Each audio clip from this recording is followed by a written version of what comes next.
Meager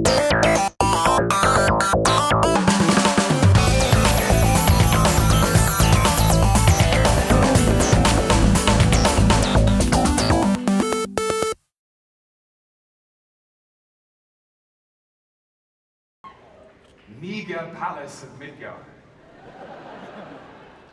The arena they call Hall H.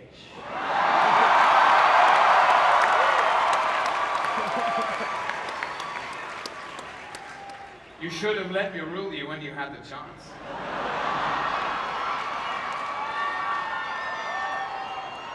Yet here you are.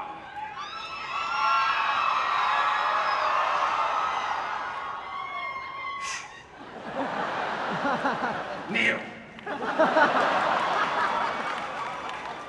Your ears yearn for untold stories.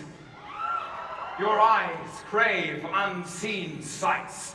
Your imaginations ache and hunger.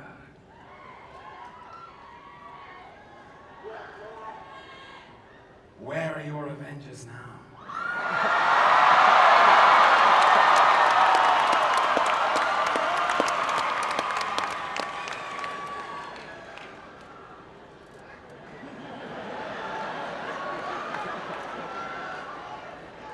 Claim loyalty to me.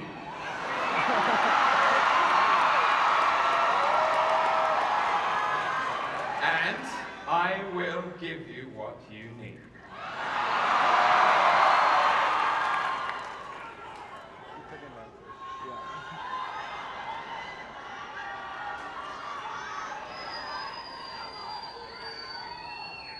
Say my name. Say my name. Say my name! Say my name!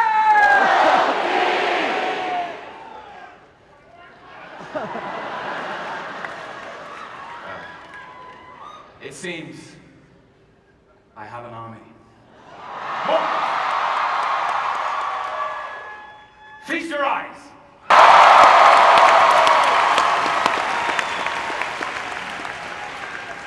So, Kevin, things are good. Congratulations, the footage looks amazing. Thank you. So the movie comes out in November. November 8th. So just sort of turning our attention to another Avenger, let's talk about where are we at with the next one, Cap. Well, the next one is named Captain America, and as we revealed last year in this hall, the name of the movie is Captain America: The Winter Soldier. We have not finished filming yet. We have one more week to go. Okay. But some people came by and wanted to say hi. Maybe you should bring him out. You want to bring him out?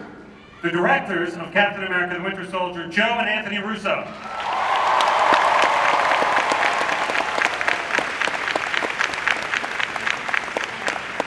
We're going to bring them all out as Brock Rumlow, Frank Grillo.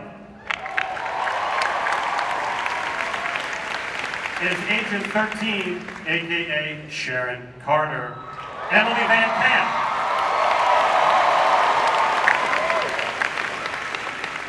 You remember Agent Maria Hill, Kobe Smulders.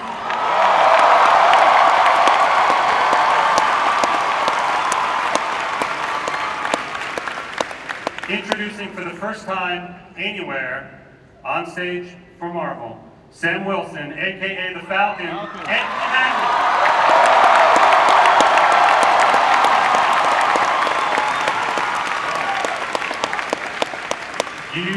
He used to go by the name Bucky Barnes. He now goes by the name The Winter Soldier, Sebastian Stan.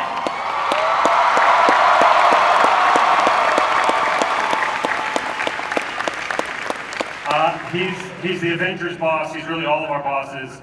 Samuel L. Jackson.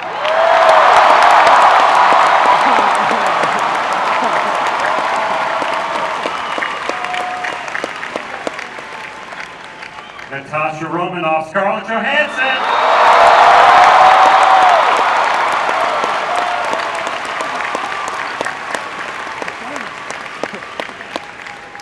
And the super soldier, Steve Rogers, Captain America.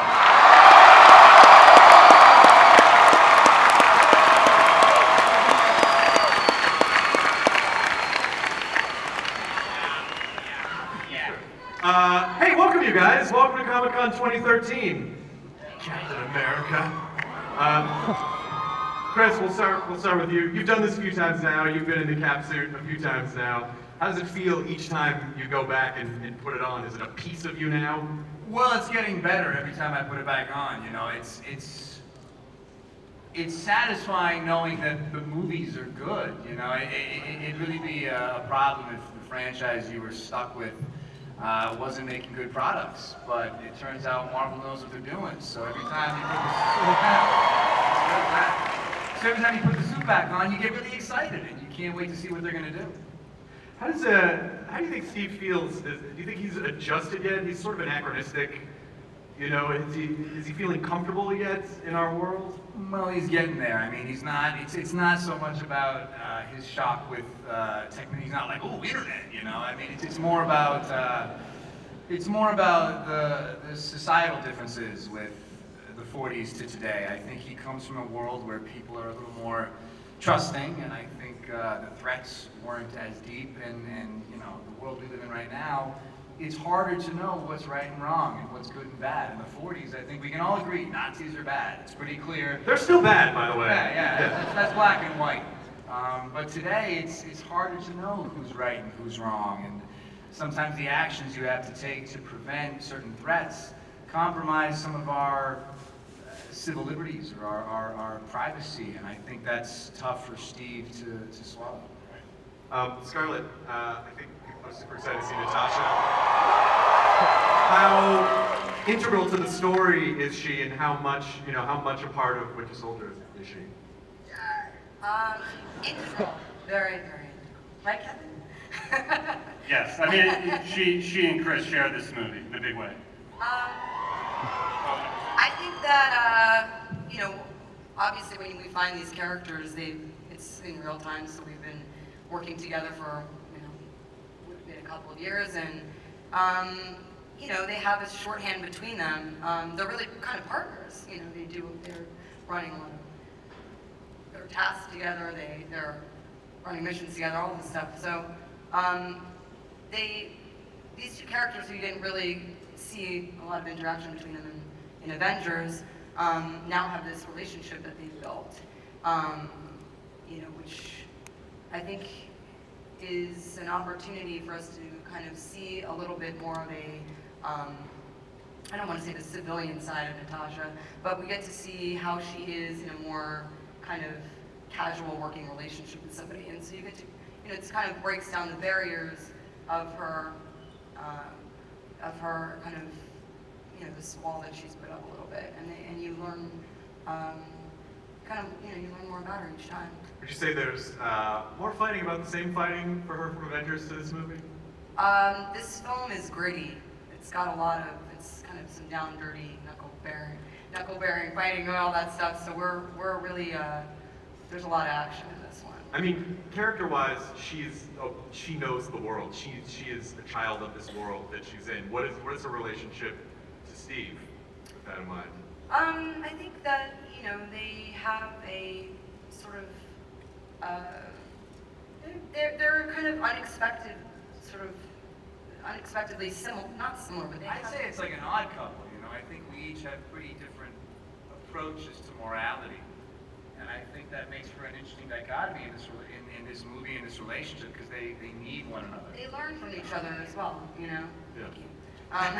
Dichotomies are sexy. I tell you what. I like, they learn from one another. Woo woo! Education. Symbiotic. Yeah. You want to go that one in? Yeah. Sam has a much better vocabulary. Sam, let's talk to Sam for a second. Sam Jackson. Nick Fury. How does it feel every time the eye patch goes on and then you're in Nick Fury mode? Pretty bad. How does he view all of these people? Does he view them as his children or coworkers? Does he feel responsible for them? They're co-workers, subordinates in a sense, instruments of justice in another way, tools, but people that he cares about. I mean, he has a different relationship with everybody. He and Steve have a way of talking because they're both warriors. He knows the world he came from as a soldier, because he was soldiering around that time, so they can talk in that way. But he also knows that he has this black and white thing about who's the enemy, who are the good guys. He's in a world now where some of those enemies, or people that he perceived as enemies, may now be our comrades, and he doesn't know how that happened or how that works. But you know, that's the gray area that sort of S.H.I.E.L.D. and people in the shadow world, like Natasha and I, work in. And you know, almost everything comes out of Nick Fury's mouth a lie anyway. So.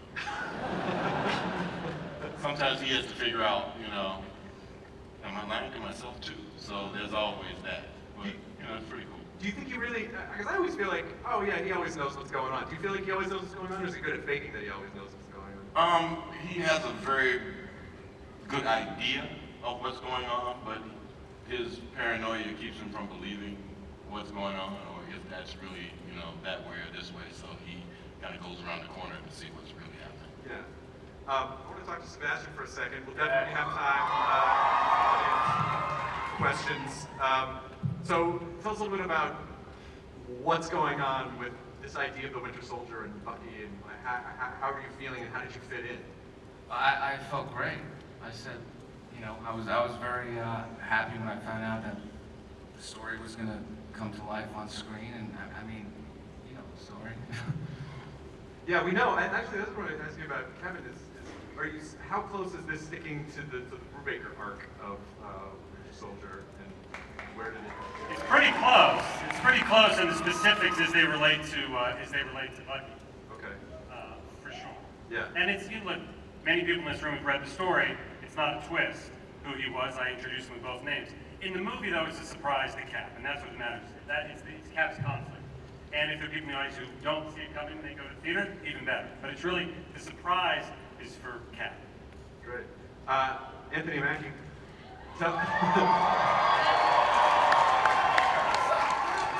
What up, no? What's up, more? Sorry, that was a New Orleans thing. Sorry. It is welcome. Tell us about the Falcon. Tell us what's going on in Winter Soldier and Falcon. Well, I'm introducing the Falcon, Sam Wilson. I have wings and guns. Right? That's all you need, right? When you go to the grocery store, don't you want wings and guns? That's what I got. So, you know, me and Cap go out and give him the business, give him the business, give her some business, definitely give him the business. We just handing out business for 2 hours. That's what we do. Captain America 2. That rhyme. Album coming out next summer. Kevin, with the Russos, what was it about the Russos that made you say, like, these are the guys to tell the story of the Winter Soldier? You know, at Marvel, we've always been rewarded when we hire people who've done really clever, interesting things.